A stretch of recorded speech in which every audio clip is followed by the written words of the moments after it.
What's your confidence level in the team right now, Greg, going forward with their current injury situation? Well, largely it's fine. I do worry a little bit about it against this Giants team and this pass rush.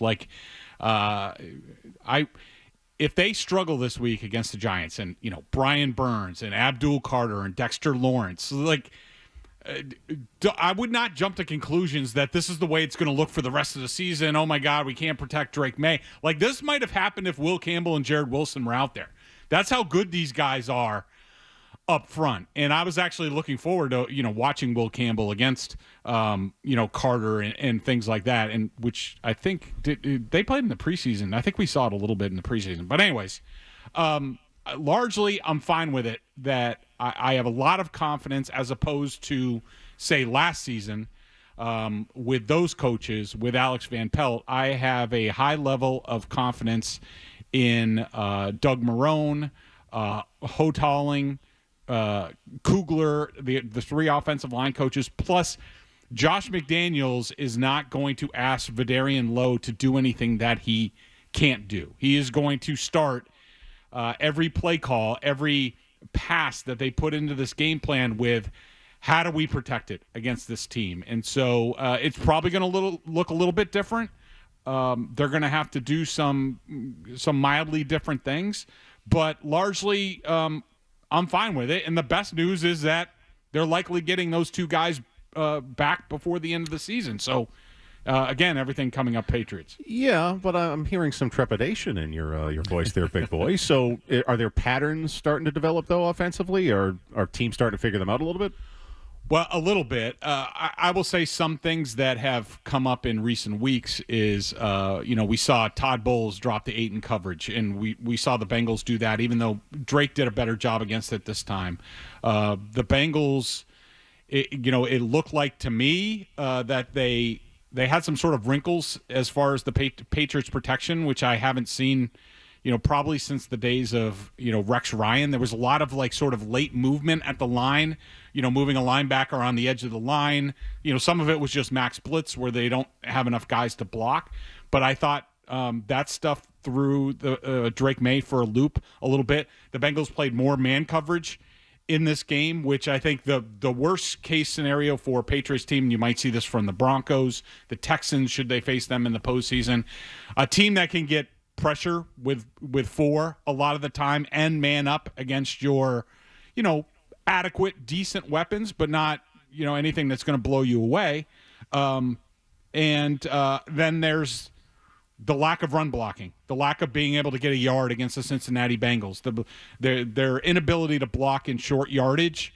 You can't really dress that up. And some of those things could end up, as far as the offense, being some of the things that we look back on should they get ousted from the playoffs and be like, yeah, we should have seen that coming. Cerrone, what's your temperature level? You confident they can withstand this next little stretch? Yeah, I think they can. I think this Giants situation, I was going to ask, Greg, how does this change with the Giants with them having a new defensive coordinator? Do you think they really go to a lot of base stuff and simplify it simply because they've made changes? And will the Patriots be able to eat that up with them not having a key guy back there? So I've been, dug in on the Patriots. So I know they fired Shane Bowen. Who is the Charlie Bullen, outside linebackers coach. I have no idea, who that guy is. I've never heard of him. I know the issue. The Giants have been blowing leads. Mm-hmm. And I don't know what the cause of that is, whether it's blown coverages, like you said, maybe they simplify things.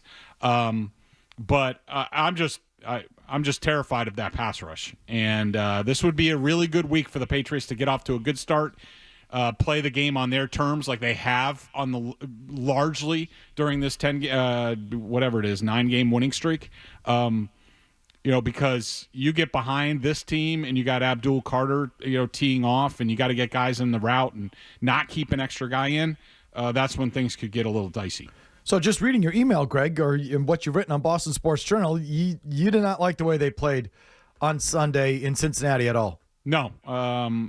No, I know I said the Patriots should have no issues in this game against the Bengals. I take none of that back. I don't apologize for it. What happened on Sunday had nothing to do with the Bengals. The Bengals barely – what, they have like one touchdown in the game? The Patriots gave them 10 points. You could say, well, they got even when Joe Flacco threw the pick six. That's what bad teams do. I expect bad teams to throw pick sixes or turn the ball over and suddenly it's not a game anymore. But for Drake May – and this was just sort of typical the way that it went for their offense on Sunday. On that play, they didn't talk about it on the broadcast, but that was a trick play. Josh McDaniels had Ben Brown at wide receiver. They had trips to the right. Hunter Henry was actually lined up in the left tackle spot, and the Bengals were completely confused. He was wide open, and, of course, Drake May sails it, not even close, to Hunter Henry, and so that was just sort of typical of the day. And then you had the 12, 13 chances, whatever they had from the 1 yard line. I mean, they punch it in like once. I mean, it's not a game. And so that game had nothing to do with the Bengals. To me, it had to do with the Patriots. We've heard Vrabel and some of the players talk about practice a lot and how things went.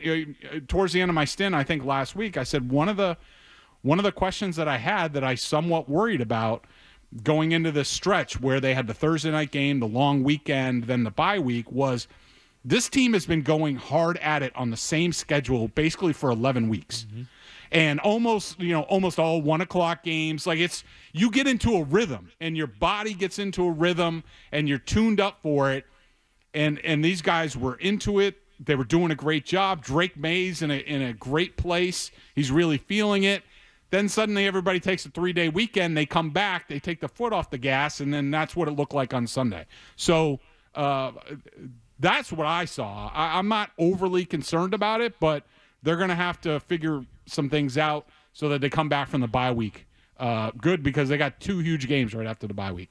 Okay, again, 617-779-0985. How big of a drop-off is it from Campbell and Wilson to what's coming up, Vederian Lowe, and I know you touched on this a little bit, but how big of a drop should we expect? Again, it might look bad this week, but it's not as big of a drop off as I think everyone might expect, especially at left guard. I don't think Ben Brown played that well in this game. I expect more of him. I think he's a good, solid player. He's really good in pass protection, not the greatest run blocker. None of these guys are, really, as you can see on the goal line.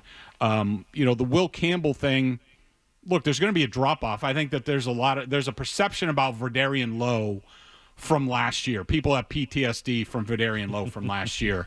I would not do that. And we talked about it in real time last year. I used to throw pretty much a fit almost every Tuesday throwing things, watching the film about how Alex Van Pelt was not helping these guys, and Josh McDaniels is an expert at helping offensive linemen. If the perception is out there that Will Campbell's been on an island all year and done a really good job, that's just not true. They have been chipping running backs, tight ends, changing the way they call plays, and it's not just for him. They give Morgan Moses some help as well. So as long as those things those things aren't going to change from Josh McDaniels. So, between the coaching from the offensive line coaches, which was non-existent the previous 2 years, largely, there were a lot of issues with Scott Peters and the offensive line coach last year on how he taught things. Coincidentally, he was on the other sideline with the Bengals on Sunday. And especially the difference between Alex Van Pelt and Josh McDaniels, how they call plays, how they prioritize pass protection. I mean, a lot of Drake May's, just one example, a lot of Drake May's biggest plays this year, some of them have been him off script. A lot of them have been max protect, like 2 or 3 man routes.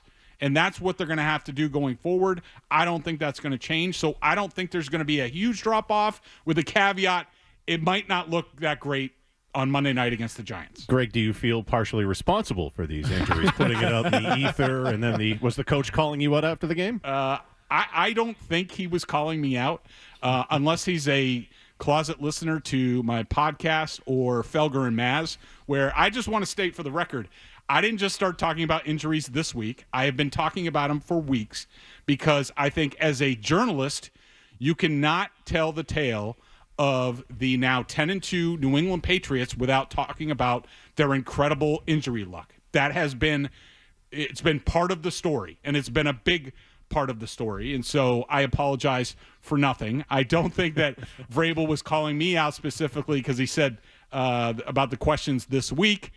He got a question on Friday that basically said, boy, you guys have been really healthy this year. What do you think's responsible for that? So I think it had more to do with that and football coaches and football fans and players being superstitious. So I don't think that was aimed at me, but even if it was, I apologize for nothing.